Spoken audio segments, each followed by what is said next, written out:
Good evening and welcome to this second meeting of the Combined Scrutiny Committee. My name is Councillor Mrs Garrett and I'm the chairman of this committee.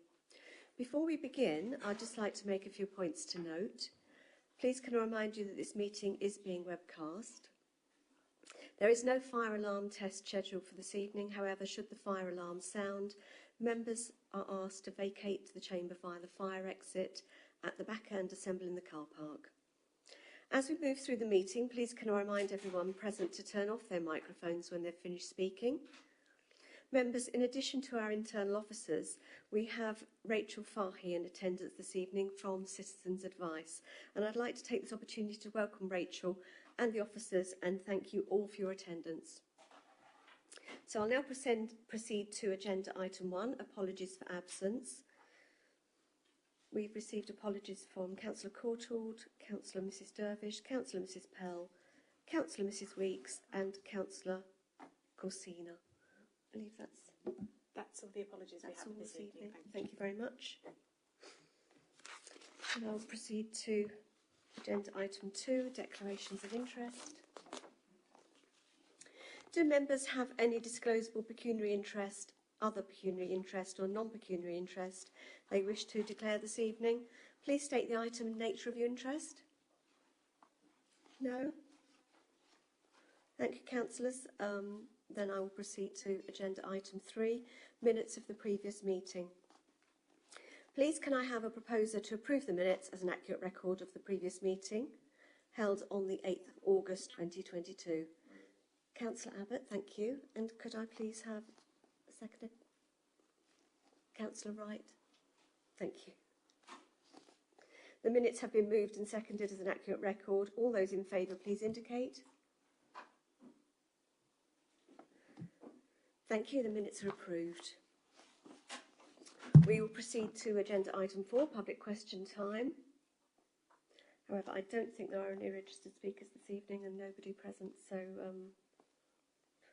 we will proceed to agenda item 5, scrutiny review into the cost of living crisis. Members, this meeting marks the committee's second and final evidence gathering session for the scrutiny review into the cost of living crisis. As part of this session, we have Rachel Fahy from Citizens Advice in attendance, who will be providing us with further information around localised poverty in the district. Rachel has already provided a link to the cost of living data dashboard, which was circulated to members in advance of the meeting. Rachel, could you kindly introduce yourself to the committee and explain your role and experiences at Citizens Advice? Thank you. Good evening, ladies and gentlemen, and thank you for the invitation today. As Councillor Garrett said, my name is Rachel Fahy. I'm the Chief Officer of Braintree, Hasted and Witham Citizens Advice. I've been in the role 4 years. My previous charity management jobs have been with an aged care organisation, which was for 14 years, and then with the CVS for the Braintree district. So I have extensive experience of working in community development and several years now within the Braintree district. So, I mean, as Councillor Garrett said, I did forward the link to the committee, which I felt might be useful background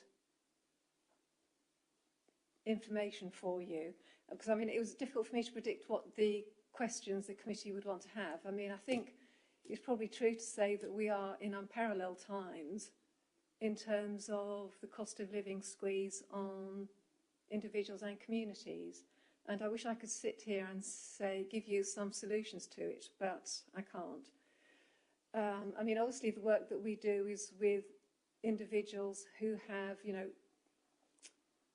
a lot of issues, you know, profound difficulties and problems, many of which are now going to relate to the cost of living increase, I mean, and particularly around fuel poverty. And I know as a local authority that you have the work that you're doing with your sustainability team and, you know, the work that you're doing as a local authority to address that.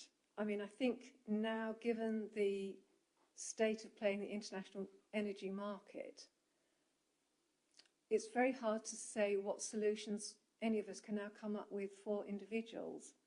I mean, if we just look at the news over the weekend that Russia has not reconnected its gas line to Western Europe, that means Germany doesn't have access to it. Therefore, Germany is now displaced into the wider energy market, and they are chasing a scarce resource, and you can guess what happens is that the price goes up.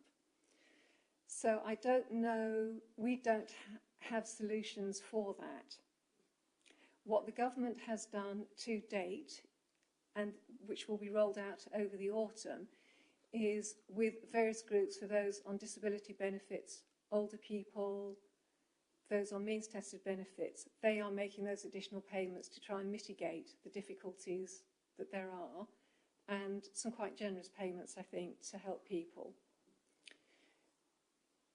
So I think that sort of deals with between now and Christmas, because as you know, the energy price cap goes up in October. I just don't know where it's going to go after that, and I don't think any of us do. Obviously, we've got some political changes happening this week and a promise of some action and announcements within the week. So, and I think it's very hard to predict what those will be. You know, obviously, I don't have sight into what government is doing.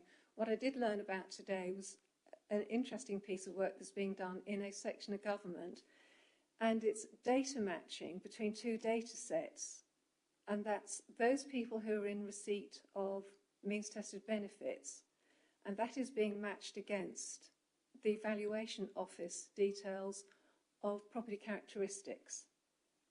So I thought that's actually quite an interesting piece of work. That is as much as I know. The question I asked myself within that is what happens, for example, to places such as the Braintree district that is off the gas grid, because you've got large sections of the district that are off the gas grid. So what I would want to see in that particular piece of work is that factored in, so that matching between those two data sets. So, you know, I don't know whether your sustainability team, if there's an opportunity for them to raise a question with the links that they have to central government. So, you know, I think the situation is difficult, but, you know, we're here in some ways to look at what can be done to mitigate it and try and find some solutions. So I think I would want to say government is doing some things already, and I suspect that they're going to be working late over the next few nights to actually come out with a plan at some point within the next 6 to 7 days. Now, I don't know what those plans will be. Thank you, Rachel. So we understand what the root causes are now. How is the Citizens Advice Bureau changing it in as much as what sort of customers did you see last year as opposed to this year? Are you seeing an increase? What sort of problems are they coming to Citizen Advice for help, asking for help for? I think what will happen is that we will start to see people who we've not traditionally seen, and that's people who've been ticking along quite nicely. And I think as the price of energy goes up and up, then it is pushing people over the edge who wouldn't otherwise have been over the edge, because you just can't save that much on your shopping. When your energy bill has doubled or tripled, you can't save that much. It's just not possible. So that will bring new people into, I think, our remit. If I look at our Warm Homes project, what we were able to do within one of the main pillars of work up till about May last year within that project was energy comparisons. And that was to work with clients to find them a better, more economical deal. That work just about disappeared last May and June because any of you who had to reassess your own energy will know that the fixed 2-year deals, which traditionally have been cheaper, were more expensive than the 1-year deal. So that was telling us something. So we're not able to do that energy comparison work for people. So what we have done within the last year is to refocus the work of Warm Homes to be promoting and constantly feeding out to the public energy savings tips, because there's always people who need to know new things, and actually doing a lot more advocacy work for clients with their energy companies, and that's around metering issues, billing issues, and helping them advocate with their suppliers. Because, I mean, the advice is, if you are finding it difficult to pay your bill, do contact your supplier, because they are obliged to help you find solutions. So that's the advice we give people, and we'll work with those who find that difficult to do. Yes, I think that's really important, because I think people who have not traditionally had problems paying bills and it's new to them don't always know where to turn. So I think that the citizens' advice information on their website and that you can help them with is invaluable. So tell me a little bit about how Braintree Council provides some funding as well. That's right, isn't it, Tracy? Yeah. So how is that spent at the moment? Right, that goes into what we call our core service, which is our general advice service, which is how the public first reach us. So they will contact us with an issue, whatever it is, and then it's either dealt with in the core service, or if it's a specialist area of work, for example, warm homes or access to disability benefits, then it's hived off to a specialist project or retained in core advice, and then we work with the client to get a resolution to whatever issue it is that they're facing. So that's how we operate that service. Thank you. And are you getting people coming to you about food poverty or anything like that, or is that something you don't see? We are. I mean, I have to say, in the last several months, we have done. You're going to ask me for figures, and I can't give them to you, but I know that we have certainly got more people who are needing food bank vouchers. And again, it's people who traditionally have not needed to have food bank vouchers. At the beginning of this year, we were also allocated, as were many, many organisations all around the country, Household Support Fund, which was those one-off payments that the government made available to all sorts of organisations. We had an allocation of that and helped about 100 people with those one-off payments, mainly focused around vouchers for supermarkets and again fuel vouchers. So that, it was spent within 3 months. It's a sum of money that was much used. We were talking earlier, and you had an idea about people collectively going out shopping together and perhaps eating together and trying to get new friendship groups to come together. Would you just like to explain that, just in case we can get that out to the media this evening? Well, things are the way they are, and there is no magic bullet for this. I mean, the finances are the finances. So I always want to look for silver linings in things. So is there community development that could take place around helping particular groups, say older people or parents with young children? Is there some community development that could take place to help people form friendship groups, to look at sharing costs of, say, transport to supermarkets, or groups of older people, say, going to what, if there's some small, loose friendship groups, could those friendship groups be strengthened? And they could, if you've got a group of 3 or 4 people, could they spend a day at one another's houses? So you all go to, Mary's house on one day, because she's putting the oven on to cook her dinner. Everyone could take their little picnic bag. They can turn off the heating and the electricity in their house. Then Mary gets to go, then you move on to someone else's house. So I view it with 2 levels. Are there things that economically could be done through community development which help people over what's going to be a difficult winter? And the subtext of that is, it is actually, I think, a nice piece of community development, forming friendship groups, addressing social isolation. So, there's a number of wins in that, I think. So, it's just, it was a random conversation I had with someone yesterday, and we were talking about this. So when I met Councillor Garrett, when I came in this evening, I floated the idea. So is there something there that could be worked on with, the department Tracy works in with Community 360, who may well be having this parallel conversation, just looking at their transport scheme, because they've got groups of older people they're taking places. So with some community development input, could something be done there? I think it's certainly something we need to discuss further, but it's about getting people to change their habits, isn't it? Which is not always easy. I mean, we've heard this evening, actually before the meeting started, how people are just unplugging things and then, or switching things off, like the toaster that they'd normally leave on. And that's about changing habits and trying to embrace new habits. I'm certainly used to going to the supermarket on my own, but more recently I'm ringing somebody and saying, hey, I'm going, would you like to come with me?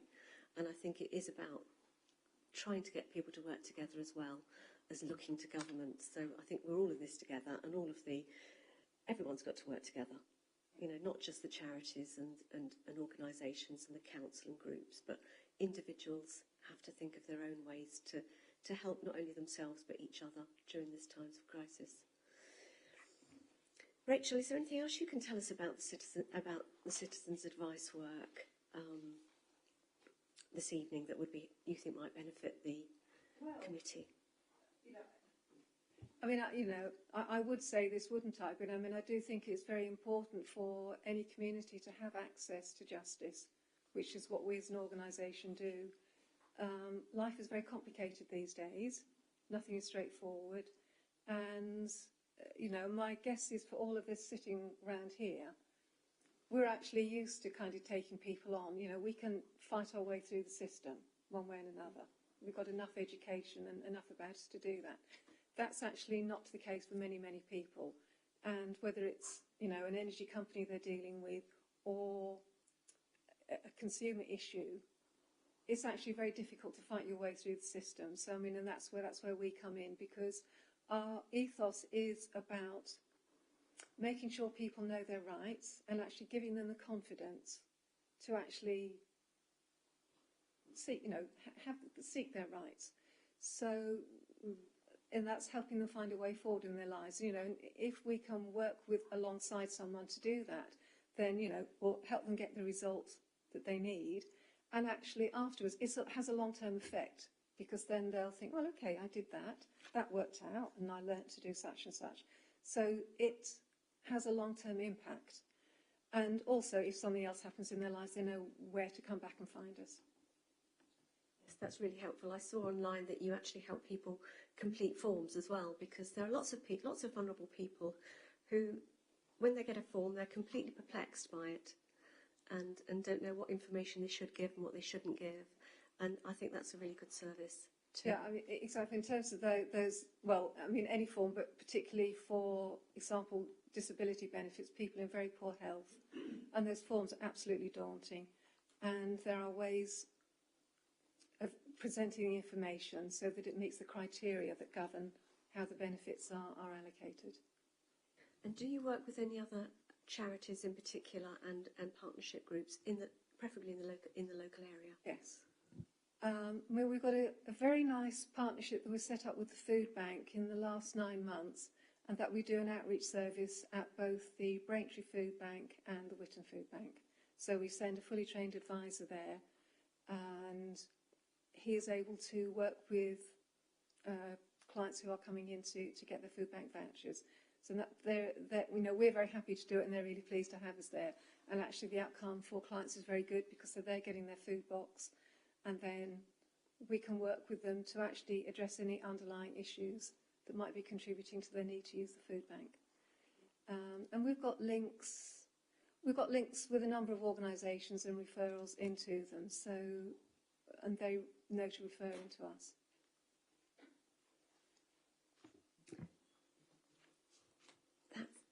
That's really good. I'm really pleased that you're working with the food bank. I haven't been able to visit the food bank myself yet, and I do hope to do so.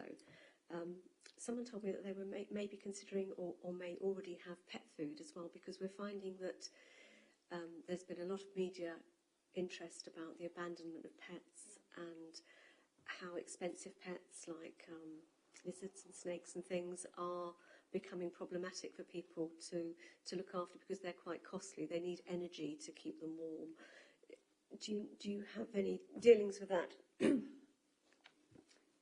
Hungry snakes, I have to say, is not an issue we've had to deal with. But I can understand that. And I think, for people who make donations to the food bank, then pet food actually is a really good idea.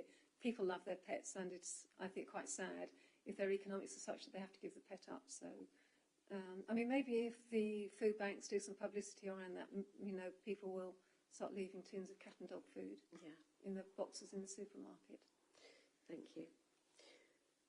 Right.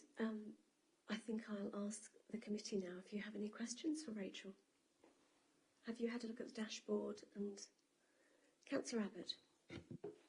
Yeah, more of a couple of observations, really. Yes, I did look at the dashboard, and the information was very helpful. some of the trajectories were scary, as you said, and we don't know where we're going to be in a few months' time exactly.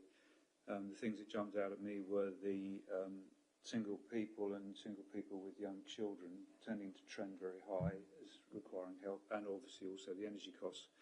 On the energy costs, I think it's very helpful you mentioned the fact that there's a significant number of people in Branch District who are off the gas grid. I declare an interest. So their heating comes from oil, and the price of that's going to go through the roof.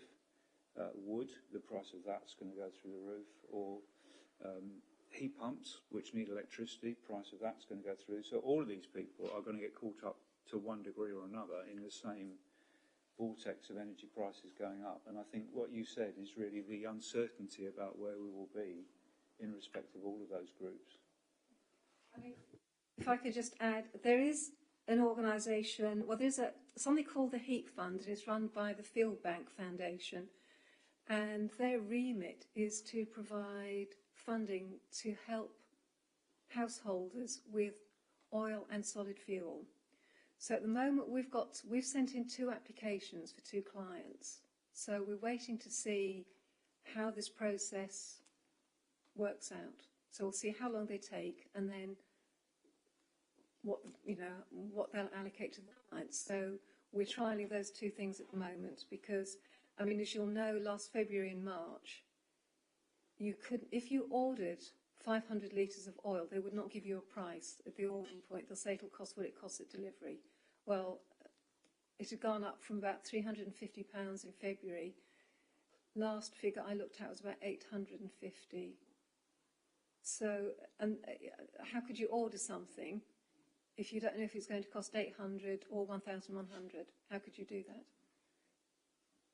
So, we're trialling a couple of applications with this organisation we found out about, and we'll see what happens there. But it is addressing solid and oil. I mean, if there is a new government package, well, I mean, everyone at some point gets an allocation. That could change with whatever news comes out this week. But actually may also look at that oil situation, because I don't know what figures are with people with oil. But it's actually a big issue for them. Thank you. Is it Councillor Cunningham? I think you had a question. Thank you. Mine's more of an observation.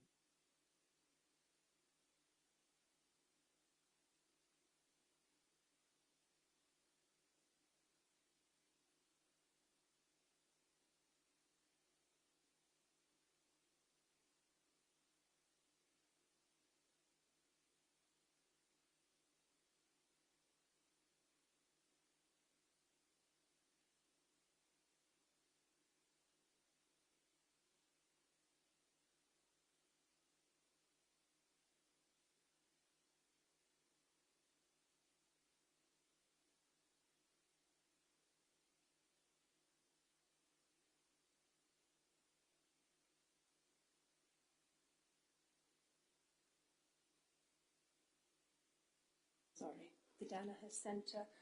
So maybe that's something that we can perhaps persuade our supermarkets to have a box for donations on that as well, alongside the food bank too. Thank you. Councillor Kilmartin.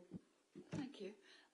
It's a very fascinating subject, and I don't know if any of the other members read through one of the sites that you sent us. I came to rest on Swale Council, who have employed somebody, and I can't remember if it's a volunteer, they call him something like a home visitor.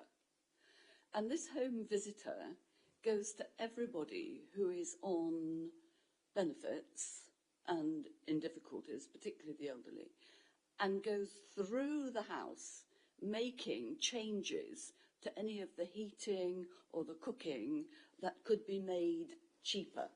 And I thought that was such a wonderful idea. Why doesn't Braintree Council have a think about that? Well, Swale. Thank you, Councillor Kilmartin. We do have the handyman scheme, don't we? And we have Essex Wellbeing Service, who have village agents who help with that kind of thing. So a similar service, I think, already provided. Any more questions over here? Councillor Wright. Yeah, I mean, you look at the statistics, it says that if this heating does go up, it's going to take out, or the energy companies are going to end up with somewhere between 50 and 80 billion excess profit. To me, that means that's going to suck out that amount of money from people's purses. So it's got to come from somewhere. And that means that those people are not going to be able to spend that on normal things. And there's going to be a lot of small businesses, restaurants, pubs, shops, where people are not going to be spending that money, going broke. So the whole system, if we don't be careful about it, is going to break down, and you're going to have streets or queues of people in the streets that are citizens of Vice Bureau. With, you know, as you said, you're going to be looking at people who you've never dreamt of having to help in the past. And I think, you know, there's a very fine balance there somewhere where, you know, that money has got to come from somewhere, and if it's not being spent, a lot of businesses are going to go broke. Well, I mean, I agree with that. I mean, if you think through the economics, because we're all paying more for fuel, the prices in the supermarket go up every week. That means we're not spending money on other things. Therefore, you know, we're not going to the flower shop. You know, we're not buying those extraneous items, and you're also not buying the essential things. So well, we'll just make ourselves very depressed if we look at that. I mean, that's the balancing act the government has got to do, and that's to keep the economy ticking along because people have less spending power. Sherry? So, you know, I mean, that's the way it is. I have to say, there is a route through this. I don't know what it is. We'll still be here in however many months' time doing what we do. I mean, you know, that goes without saying. We will just deal with it. And I just think, one way or another, as a country, we will just deal with it. I don't know quite what those routes are, but there will be solutions to things. Not perfect. I'm kind of happy at the moment with the 50 or 60% solution. I used to aim at 80, but those days are gone. So there will be solutions to it. And, you know, your work as a local authority, you know, you will have an input into that as well. And we don't know what shape that's going to be yet, but we will work through it. Have you got anything to add, Sharon?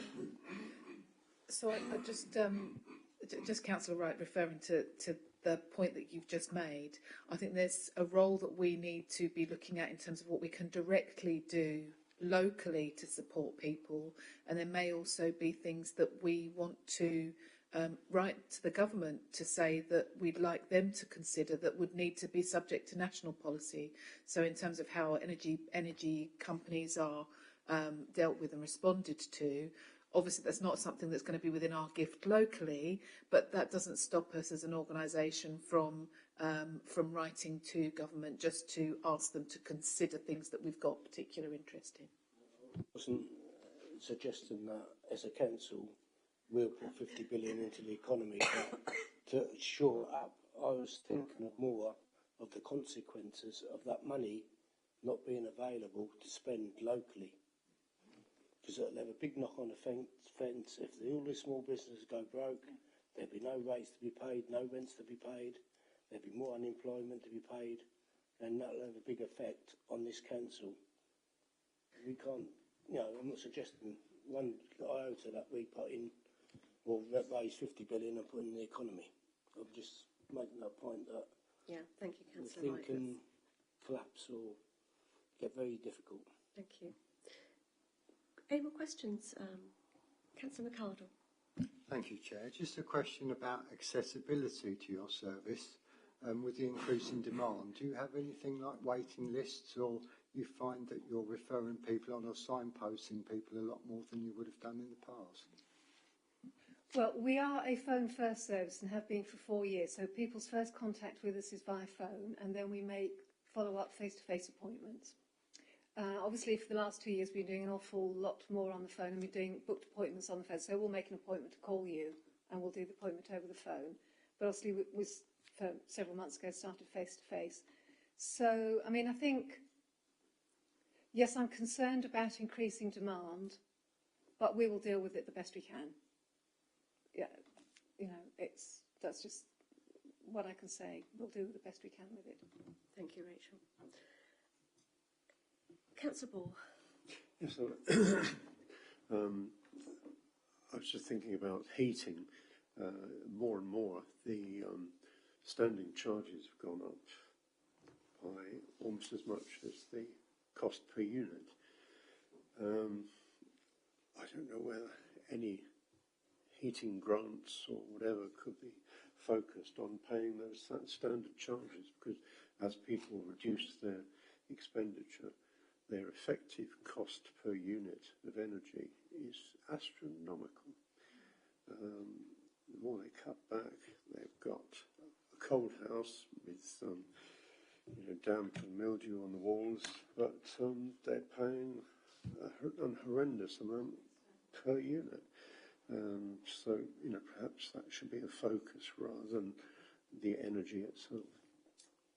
Well, I mean, maybe that's something the government will do, working with the energy companies. I just don't know. I mean, that's several steps on from where we are, which is, at the coalface with the clients. And there are so many complexities in the energy market. I couldn't begin to understand them, to be honest. But, I mean, I understand your point that the standing charge in relation to unit cost will go up, especially if you're not using it as much as you used to. Could I ask if Tracy Parry and Susanna Bennett have anything to say or want to speak to Rachel about anything at all, to bring out any more evidence that might be appropriate for the scrutiny review? Partnership, I mean, I know you've both, Rachel, attended the cost of living partnership group meeting recently, which you're having monthly, I believe, which I think is admirable. You've jumped on it very quickly, and I'm very pleased that the council have been very proactive in forming a group and getting people together. So I would just like to mention that, because part of the scrutiny review is also looking at what we're already doing, and that's very important. I think that people understand that you've started this a little bit before. Do you have anything to discuss with Rachel at all about what partnership group is doing at all? Well, that's fine. That's okay. No, I don't think there's anything to add. I think we'd just re-emphasise the point that Rachel's made and Tom Walker made in your first evidence session about what are the tools that we have within our toolbox, and what are the levers that we need to influence others to pull at this time. So I think thinking about keeping those two things separate, but expressing them very clearly would be really helpful in the next steps, I think. Thank you very much. In that case, Rachel, I think I'd like to thank you for the work that you've done. And thank you, members. If there are no more questions on behalf of the committee, I'd like to express my thanks to Rachel for taking the time to attend and speak to us this evening. It's very much appreciated. You're welcome to leave the meeting if you wish. We're just going to discuss. Thank you very much. If I may add one final point, the dashboard link I sent you should be updated monthly. I will check that. If I need to send you a new link, I will do that via Jessica or Emma. But actually, so please keep the link safe. Go into it in about 2 weeks' time, and you'll probably find the figures have altered. Otherwise, I'll send you a new one. Thank you very much. Thank you for your time this evening. I appreciate it. Thank you.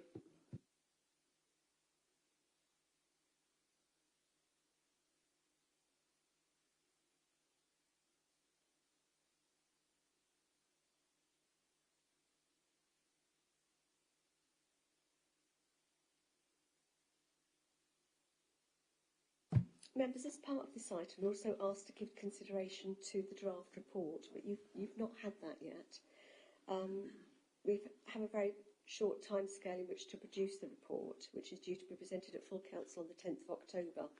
As chairman of the committee, I've been working on pulling a draft report together based on information that we've received so far, including a number of draft recommendations. I will go through the recommendations in a moment that I've put together. Do members have any recommendations that they would like to include within the draft report? Please be aware that any recommendations submitted will need to be evidence-based and in line with the terms of reference for the scrutiny review. So would you like me to go through mine, or has anybody got any recommendations they've thought of at all for the report? Suggest you go through yours first, Go through and mine. then we'll see if there's any we Okay. would want to add. Right, give me a moment.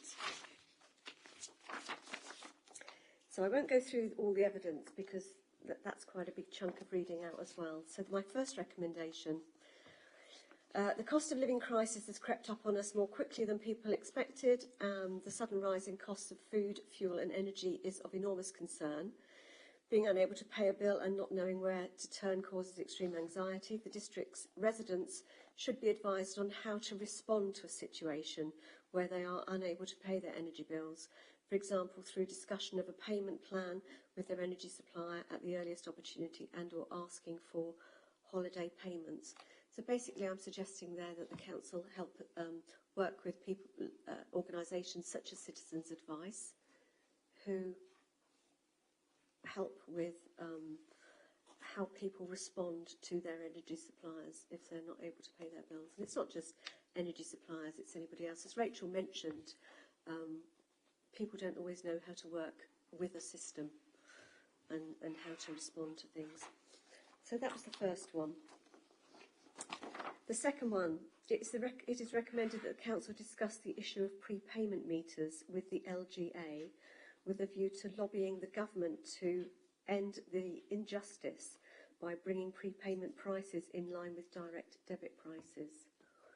Now, I felt that we were discussing with Mark Wilson at the last meeting about how if people can't afford to pay their bills, energy companies very often will put in a prepayment meter, which means that those people go on to the higher rate and have to pay in advance, which usually compounds their problems.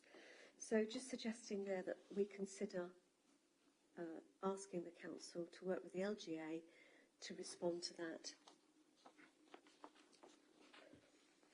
Recommendation 3, that an alternative form of communication to digital communications is offered. And I've gone into a bit more detail there, but we were sent a booklet called Live Well for Less. I hope you've all had a chance to look at that, but it's something that the council put together which is very good. And I wondered if we could do something similar for elderly and vulnerable people, wherein as much that we could place it in village halls or in our local centres so that people can pick up the booklet.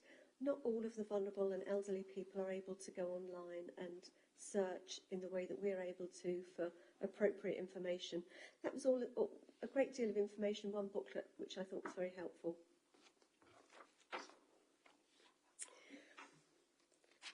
Recommendation 4, Community 360 has a winter resilience programme.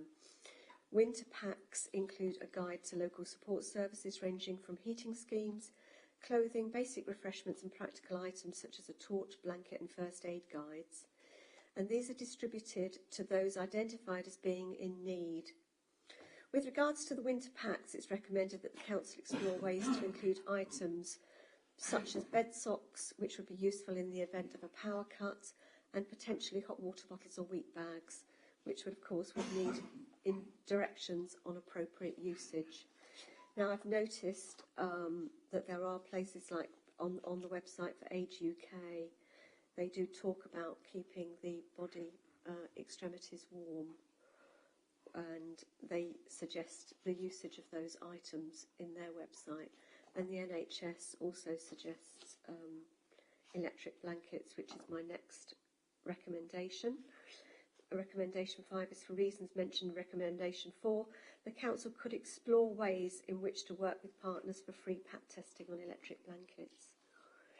And that may have already been discussed at one of the partnership meetings, so it's an idea that's already being considered, I believe. Recommendation 6, the committee is pleased to see that officers have responded to the request to promote the credit union Hold Fast. I was looking at the credit unions and noticed that we hadn't worked with them for a while. I believe that they had worked in these offices pre-COVID, but they are organisations that help with debt management, and that was in the Live Well for Less booklet that was mentioned in that. And Hold Fast is at Witham. So more work with those.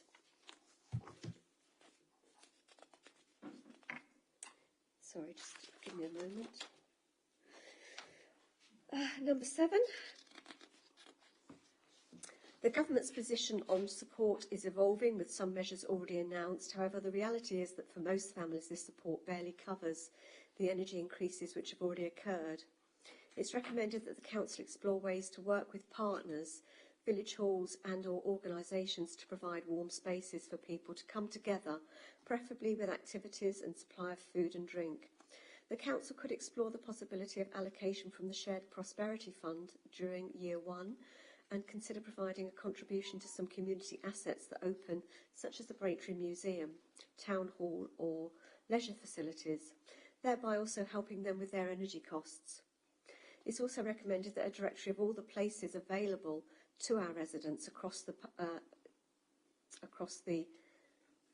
district or public, private, health and voluntary sectors is created, so that anyone who is cold knows where they can go to get a warm, safe place to stay and enjoy a little company and hopefully some hot refreshments. Again, I think that's something that's in early stages of discussion, not only with this council but also with other councils. If you look at the LGA hub link you were sent, there are 1 or 2 suggestions on there. Recommendation 8. It's recommended that during this episode of volatility, the costs and performance of the district's leisure centres is monitored and more closely and regularly to avoid any potential unmanageable financial difficulties. Now, I've listened to a number of things, particularly on Look East. Kevin Bentley was talking about the ice rink and the costs associated with other leisure facilities. So I think the council just needs to be in touch with them to make sure that things are running okay on a more regular basis. I know they keep in touch, and it is something that is monitored. Is that right, Sherry? Is there anything you would like to add to that at all, or not at this stage? I think if I have a read of it and then I can... Yeah, okay. Is the primary concern on that about their energy costs? Both their energy costs and customers, because I think leisure facilities are something that can be viewed sometimes as a bit of a luxury, you know, and so if customers fall and energy prices increase, just a little bit of concern that we should just be aware that these sorts of organisations could be suffering. Number 9, in consideration of the Food, Child and Poverty Report and areas of poverty within the district, it's recommended that the programme Essex Activate be distributed to some of the larger villages, such as Sybil Headingham, where the catchment could potentially reach smaller villages up to the most northern parts of the Braintree district. I know that Activate works in Helsted, Witham and Braintree, but not, but the district is much larger, and places like Sybil Headingham that have, 2 schools, it would be quite nice if that would be able to roll out, but that is something that Braintree might be able to speak to Essex County Council about, because that is predominantly run by Essex County Council. Recommendation 10. It's recommended that the council top up discretionary housing payment fund to assist those who are most vulnerable and to avoid homelessness. So, in the council's budget in 2021, money was set aside and ring-fenced for, or earmarked for, from allocation of the general fund to help with the COVID-19 pandemic. Not all of that, there is still money sitting there, but there are still some unknowns about what may still arise as a result of the pandemic, some costs incurred. But if that money is still available, I would like a discussion to be had about where perhaps that could become most useful. And one of the things I've suggested is the discretionary housing payment, should it become necessary. We heard from officers about how that was being used more quickly, and that is of concern because that is for the most vulnerable. Recommendation 11. It's recommended that the council tax for 23-24 be kept to an absolute minimum. Now, I know that this council does try to do that in every respect. Wherever possible, they have very large discussions about the council tax situation. I'd like to see it preferably no higher than 1%, but that's not really for this committee to decide, but it is a suggestion that conversations be had around that.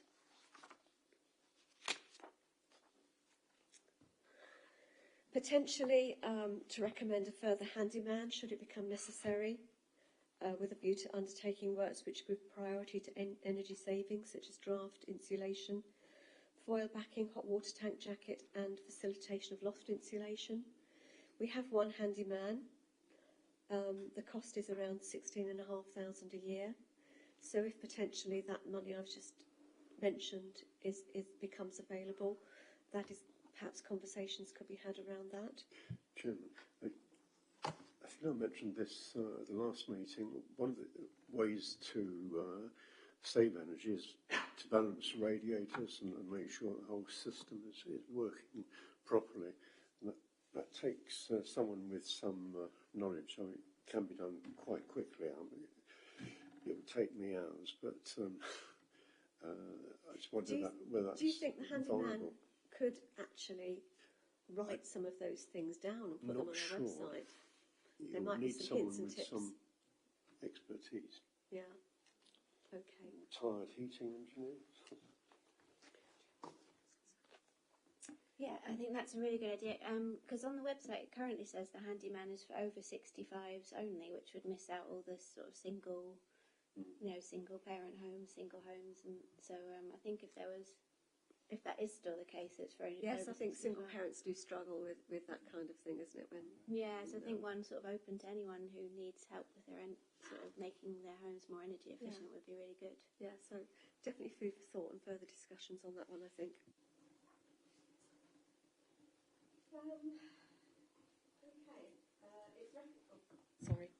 It's recommended that the council works with partners to promote advice for those who are struggling to keep their pets, therapy and or working animals, because pets aren't just, the little dogs that we have at home. Some people rely on them for therapy and working animals, such as those for the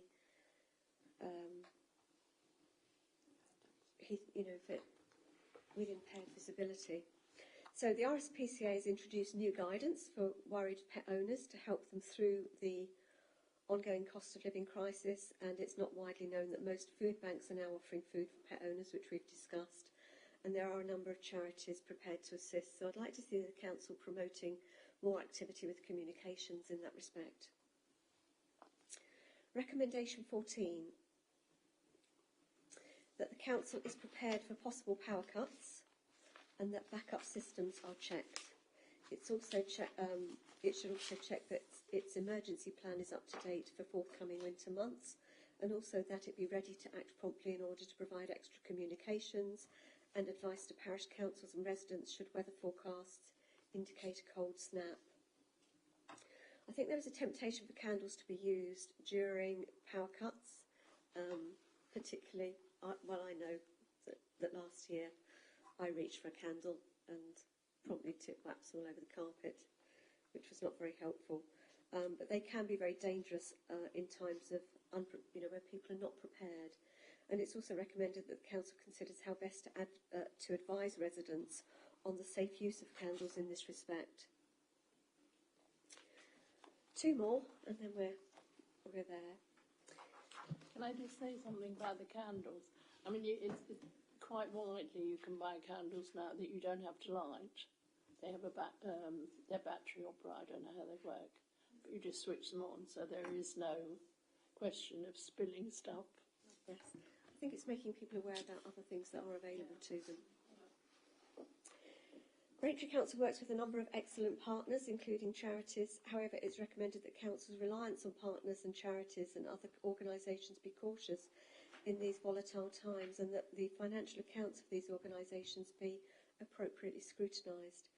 So the latest research from the Charities Aid Foundation shows cost pressures that are affecting donations to charities. 6 in 10 people plan to cut back on discretionary spending over the next 6 months in order to manage their bills.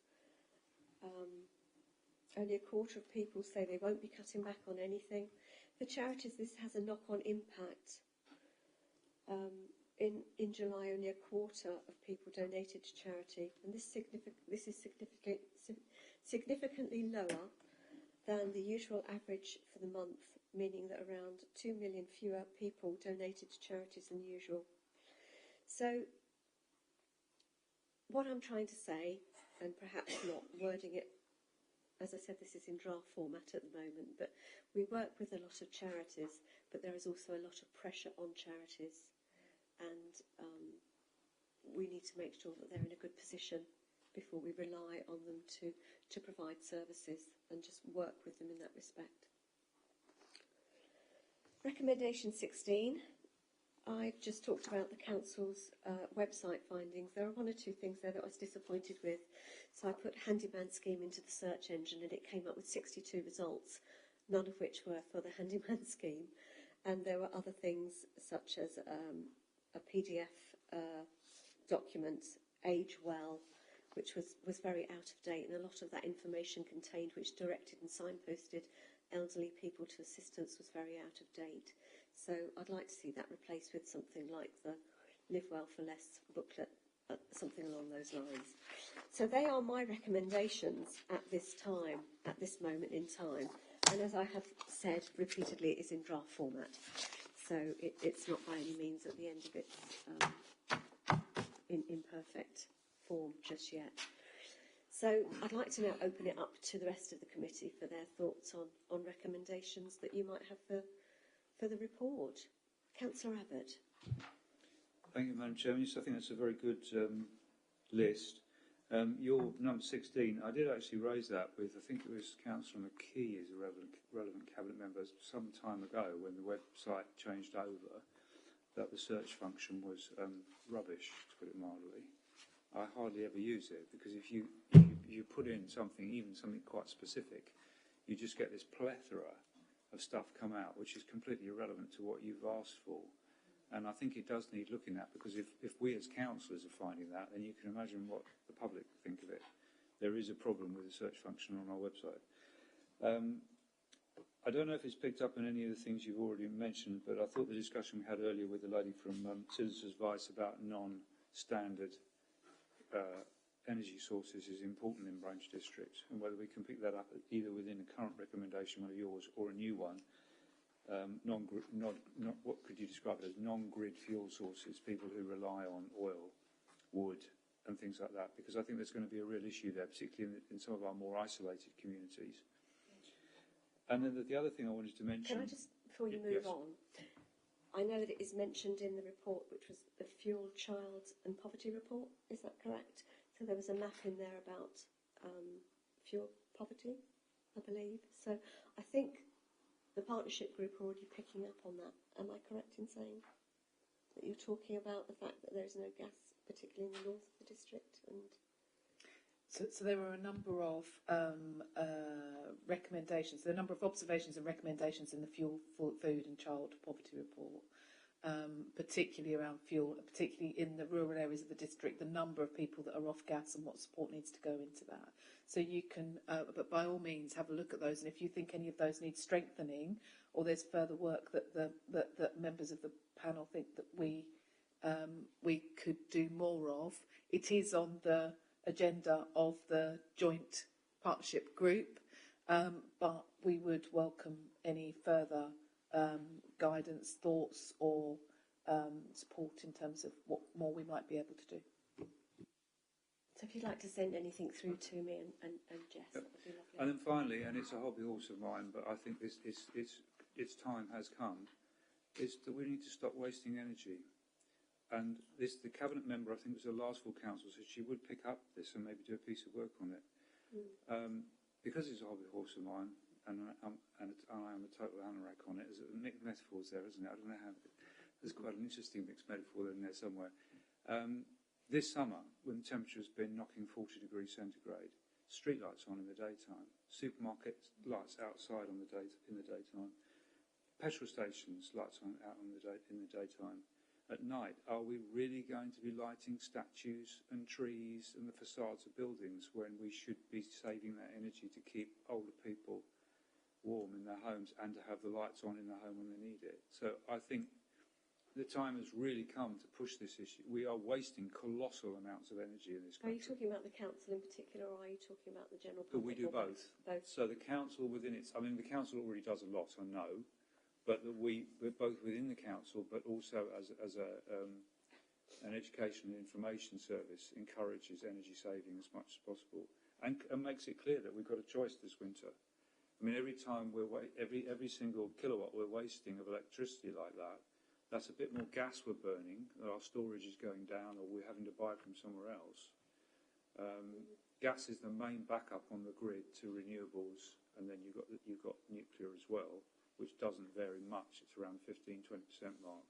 So hopefully we'll have quite a breezy winter, and all those lovely turbines, which I was looking at the other day off the coast of Clacton and Frinton, will be turning merrily away. But on the nights when we don't, we're going to be relying on gas, and we know what's happening with gas prices. So every little bit we can do to save energy and encourage others to do so. I mean, the government don't seem very interested in the topic, and I don't understand why, because all over Europe, other governments are looking at this very carefully. So the government's not going to do it. Maybe we as an authority could do something on it. Thank you.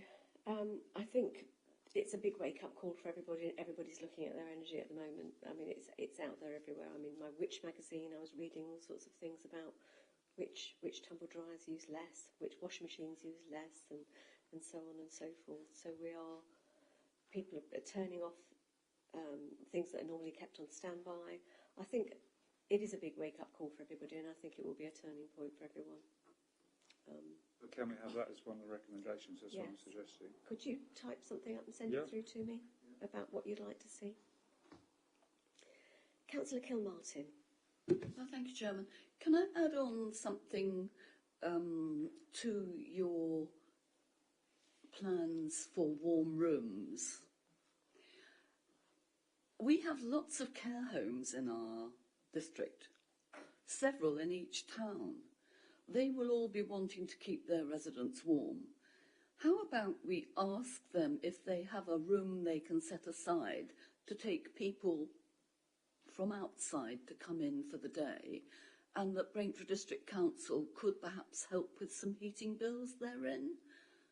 It's much more comfortable than a library. It's much more comfortable than any public place. There will be seats and chairs. So I'd like to think that could be an additional thought.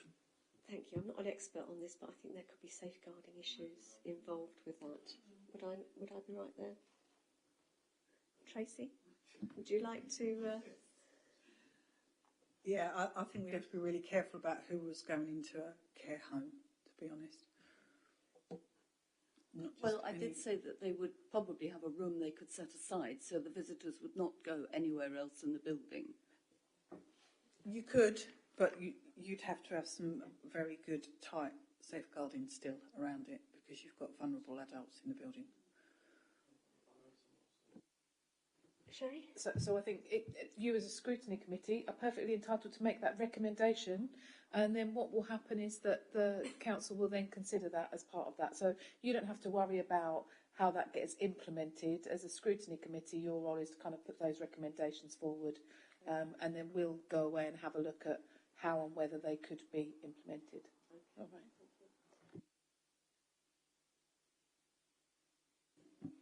Yeah, I'm slightly concerned about, I mean, I think they're all wonderful ideas and everything else, but I'm concerned about how everybody gets to know about all these ideas. It's all right us talking around here and we're involved with the council and everything else, but there's an awful lot of people out there, especially elderly people, who aren't going to see any of this.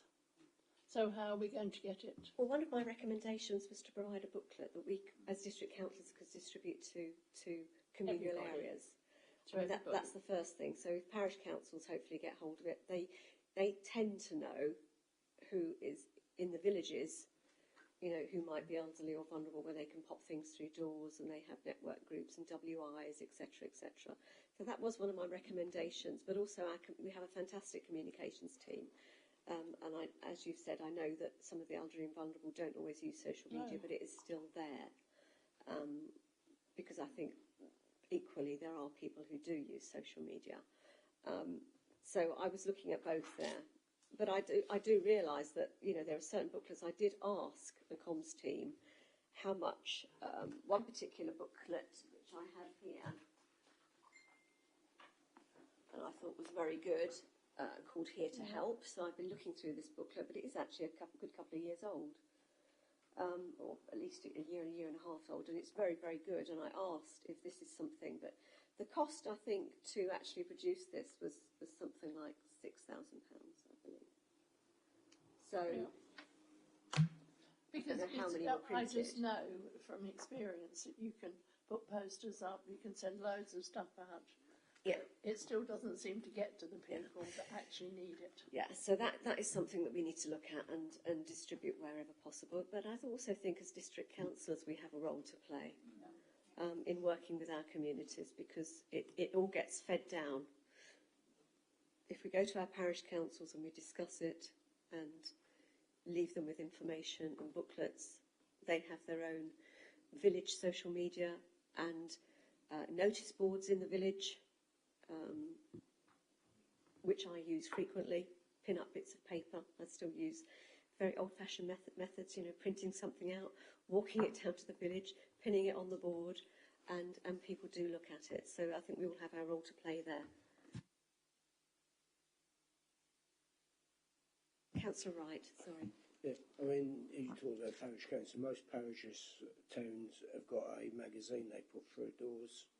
I think the council should be looking at, buying a page, because they're very cheap.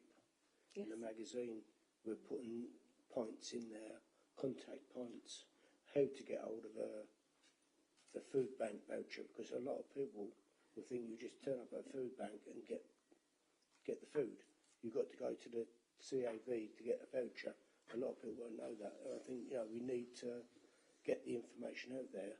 Absolutely. And even if it's just short bullet points in most village magazines, I think that will get 80% of the people. Good idea. Thank you. Councillor Mrs Sandon. Yeah, I was going to say the same thing. The Kelvedon and Fearing ones, I'm sure, would happily put something in, like several pages. Or I didn't know as well whether when that next contact magazine would be going out to everyone. I'm not sure. The problem with village magazines is they come out either quarterly or bi-monthly, and we need to act fairly quickly now because winter is upon us, but obviously that is a very good method as well. Thank you. Councillor Mrs Cunningham. Thank you, Chairman. I have a few recommendations. Some of them have already been put forward in a similar way. One was the keep council tax as low as possible. Another one was something similar. I mean, I've lost it again. The Live Well for, was that the one? Live Well for Less booklet? Yes, I think that's a very, very good a collection of everything that's going on, and I personally would like to see that go to as many places as possible, not just online, but or even perhaps extracts taken from it. Yeah. As a handout at maybe food banks, at supermarkets, at the end of your packing place at the supermarket, so that people can actually pick it up. People that perhaps aren't thinking beyond how am I going to get through this. They're not thinking about, what can I find on the internet? They want something that they can pick up there and then. So it doesn't have to be glossy, does it? No, it can just be a photocopy. It can be as cheap as possible paper out. Absolutely. It's just bullet points. Get as much information on there as possible and communicated to as far as possible.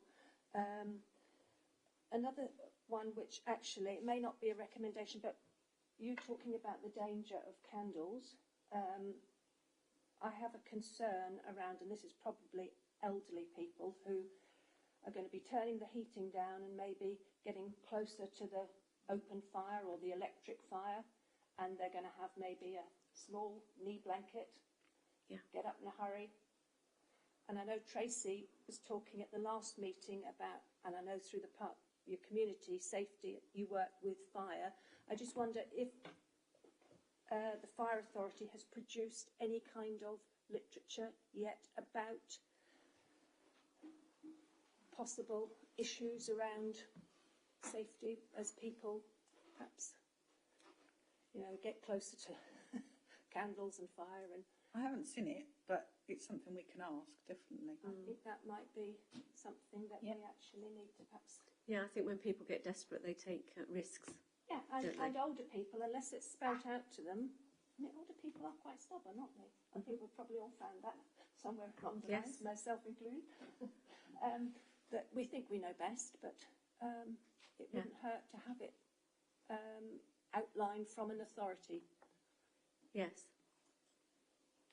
So that's a good one. Thank you. Recommendation there. Did I have anything else?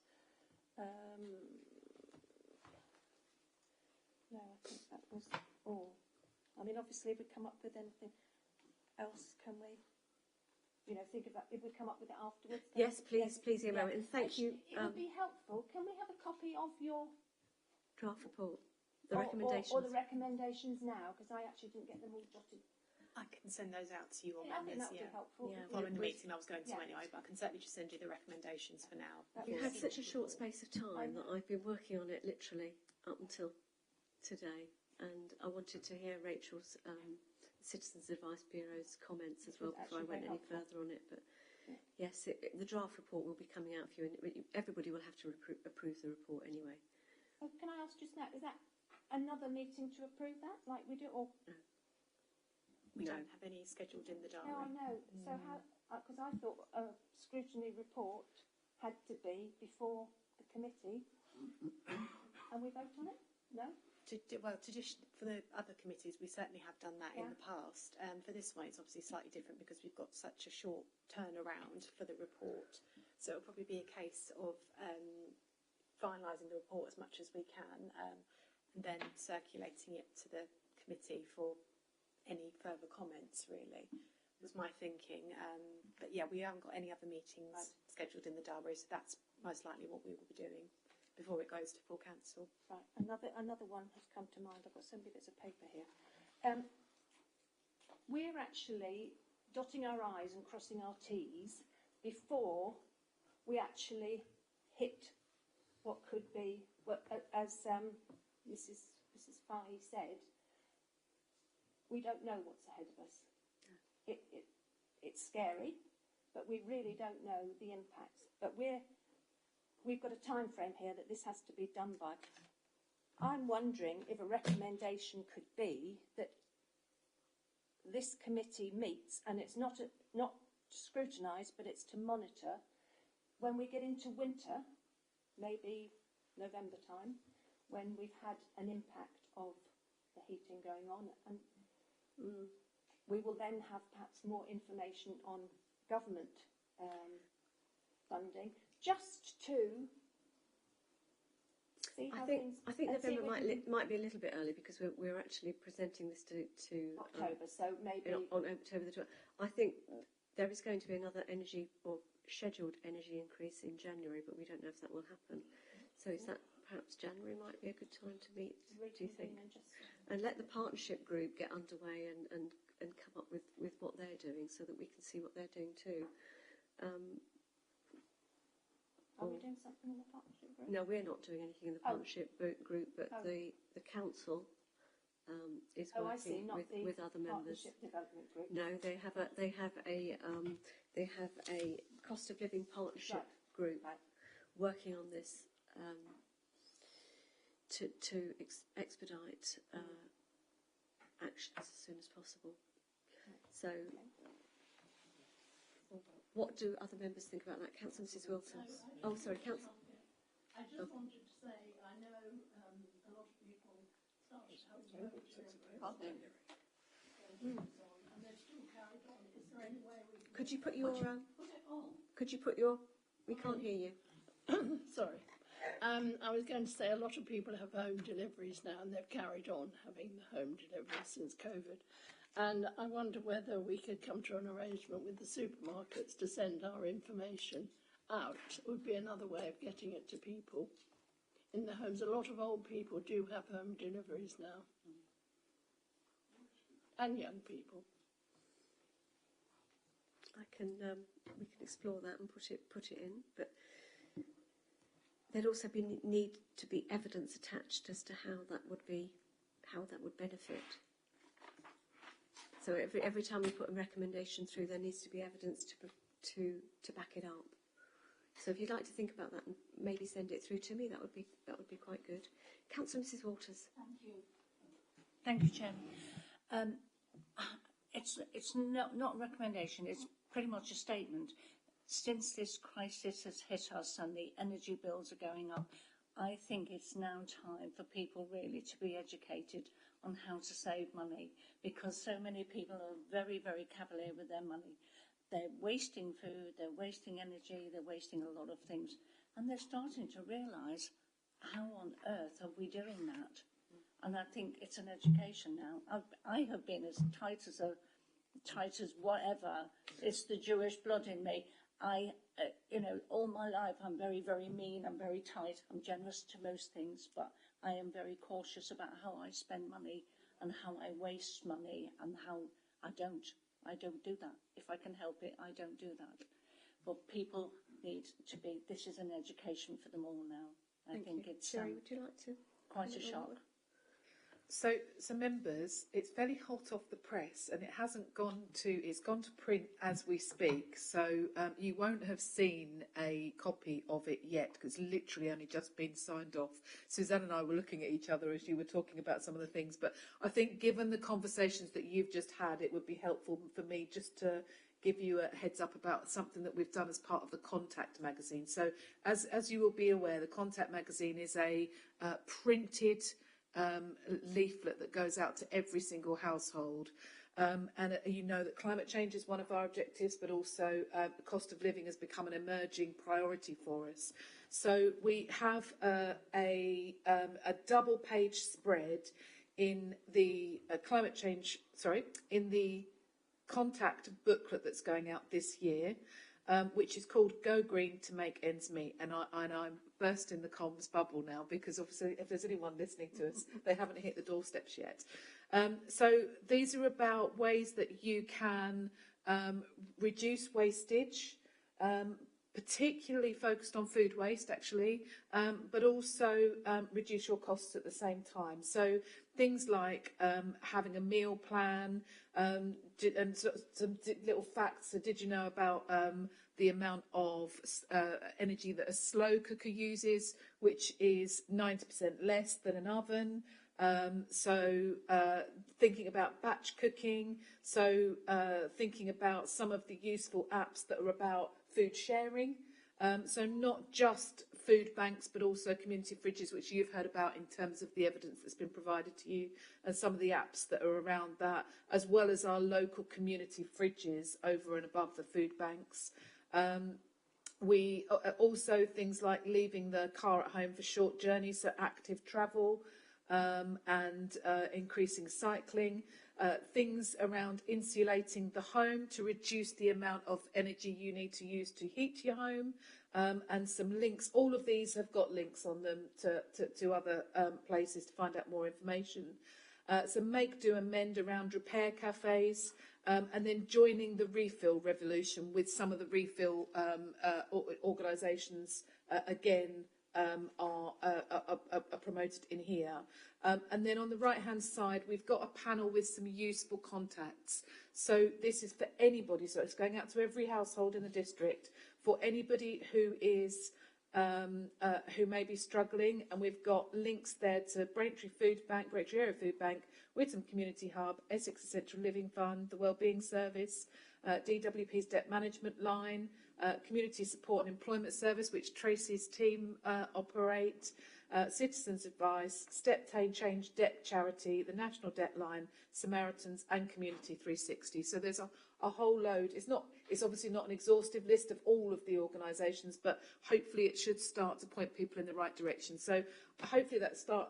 I wasn't sure whether to mention it, but I think given that you've talked about it in some of the potential recommendations, it's just worthwhile knowing that that is something that's going out imminently to each household across the district. Suzanne, have I missed anything? No, Sherry, that's a very good summary. I'm really delighted because my worry was that we weren't going to act quick enough because, you know, we're in September now and things take time to get organised, designed, produced, etc. and sent out. So I'm really delighted that work is underway. So well done. Councillor Abbott. Yeah, thank you. A bit tangential, but has any thought, I'm sure it has, gone into, if we do have rolling power cuts, as to how the council will function? Our ability to hold meetings? One of my recommendations was about getting prepared for that, but Sherry can. So whilst it's probably slightly outside of the scope of the of this scrutiny committee, I would be happy if it would be helpful for members, and it's okay with you, Chair, just to give a brief overview. So, and Suzanne will probably want to chip in as well. So I look after emergency planning, and I take the lead as a director on emergency planning, and Suzanne looks after business continuity. So between us, we review the emergency plan and the business continuity plan on a fairly regular basis. We do have a number of business continuity arrangements, particularly for this building, in terms of the accommodation, but also in terms of how services would operate as well. So there are services that are very reliant on having a space in which to operate in and some accommodation in which to operate in. There are other services, if I'll give you an example, things like waste, whereby we require lots of fuel in order to be able to do what we do. So I can't give you specifics because it's different. There are different arrangements in place depending on what the service is, the nature of the way that the service operates, and how we need to then adapt that depending on what particular problem that we are facing. So that's from a business continuity perspective. And from an emergency planning perspective, obviously we've got we're a Category 1 responder. So that means that we have got, under the Civil Contingencies Act, there is a requirement of burden on us in order to act in the event of an emergency. And clearly something that, if an emergency was declared as a result of ongoing power cuts, then we would need to look at how we would respond. We don't do that on our own. We do that alongside partners in the Essex Resilience Forum, so across the whole of the county. And we meet on a regular basis. We've obviously done quite a lot of practice around emergency planning over the last 2.5 years through a number of different kind of long-term and short-term emergencies that have arisen. So the EP stuff, emergency planning stuff, is reviewed and tested regularly, as is the business continuity plan, including some practical tests around turning off electrics and stuff like that, just to see what we would need to do. Councillor Abbott. Thank you, that's very helpful. Being very specific though, much more specific, if we have power cuts in the evening, how does this council function? How does it carry out its democratic functions? Because the government has taken away our ability to hold decision-making meetings virtually, and unless they're going to reintroduce that through emergency legislation, can this building function when the grid's turned off, basically? Yes, we have a generator.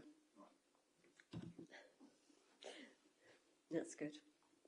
Good to know. Thank you, Sherry. That's I think one of my recommendations there was to actually just make sure everything was in place in very different language. However, I realise that you are category 1 responders, and you've probably thought of that anyway. Any more questions, anybody? Any comments to make? Any recommendations? Councillor Kilmartin. Thank you. Just down on the ground, the front line of this, really. One, we don't know if we're going to have a freezing cold winter. We might not have one. So it's good that we do talk about every eventuality. But we are looking all the time, it seems to me, at the worst scenario, when we may not actually have a worst scenario. When it comes to the elderly amongst us, I chair the Whittam Luncheon Club, and I think from tonight I will take back an idea to give them short 5-minute talks after lunch on Tuesdays and Wednesdays about how they can save their heating, how they can look after one another, how they're going to get a hot meal twice a week for a very limited sum of money, and bring them into our era But at the same time, we have to understand that the people who are in their 80s and 90s now, of whom there are a great many, do not understand great big glossy folders. They understand a small piece of paper with a phone number on it, right? And so that sort of thing is how you'll get interest from the elderly.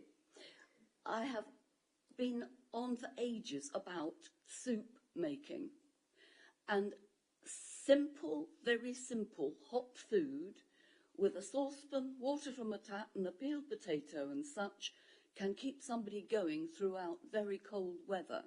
And so I'm wondering whether we couldn't put out a very simple soup making recipe for everybody to understand, and for the elderly who probably do know how to make soup. I'm amazed at the number of young women who've no idea. So the simplest things to keep warm and keep nourished. I appreciate everything that you've said, but I think if we get down to writing recipes, it's going to detract from the business that we should be doing. But by all means, I mean, if you want to compile a cookbook and put it out there for district councillors to spread the word, then please feel free to do that. Councillor Hensman. I think at this rate, Contact Magazine's going to end up with an agony aunt column. I think it's going to be a bit like the Yellow Pages. A plea from me is, having looked at the Live Well for Less, which I seem to have seen somewhere else, is please proofread. There are errors. And if you're going to stick it out in Contact and it's going out into every household, we want quality products from this council, because as Councillor Kilmartin says, the 18-year-old, the 90-year-olds want a simple phone number, and recent political literature that's gone out have had incorrect numbers and they're getting mixed messages. So what comes from BDC has to be pristine, spot on, and things change. Phone numbers where they change from like 0990 to 0845 to 0345 to, like, Samaritans now have a free phone number and make it clear that it's free. 0300s are not free, they're national calls, that sort of thing. So it's just check the information and make sure the charging information is on there as well, so that people understand it. Yeah, I agree. I think in the last recommendation I've actually pointed out some that are on the Age Well leaflet where telephone numbers are now just a continuous tone and websites don't connect. So yes, so making sure that it's very accurate is really important, particularly for the elderly and the vulnerable. Anything else? Anybody else got any more questions, recommendations and so on? No? Right. So thank you for your suggestion, members. We have made a note of these. If members have any further suggestions that they'd like to make outside of this meeting, please can these be sent to the Governance and Members team by no later than this Friday, the 9th of September, so that they can be given due consideration. Due to the short timescale for producing the report, we cannot guarantee that any comments received after this date would be included. The completed draft report will of course be circulated to you all before it is submitted to Council, and if there are no more questions, I will then proceed to item number 7, urgent business. I'm not aware of any urgent business for this evening's meeting. Members, as I mentioned earlier, this meeting marks the last meeting of the committee before the draft report is finalised and submitted to Council for response. Thank you for all your contributions over the last 2 meetings. I would again stress that if you have any suggestions for the draft report, that these be circulated as soon as possible. I will therefore close this meeting of the Combined Scrutiny Committee at 20:39. Thank you, members, for your attendance this evening, and to those watching the broadcast via the Council's YouTube channel, and good night.